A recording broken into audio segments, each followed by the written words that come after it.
And you know what fear means? Fear invites danger, so do not be afraid. No accident in the world is uninvited. Excuse me, what I'm telling you.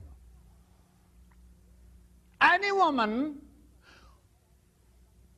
who is afraid of her husband coming home on time, and everybody thinks he might meet accident, she will telephone the police station, she will telephone this place, and she will telephone that place, because she's afraid.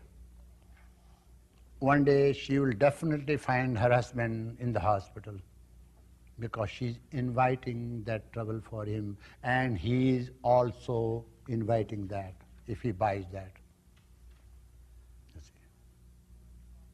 Human mind, human thought power is immense. You can prevent the calamities and you can invite them.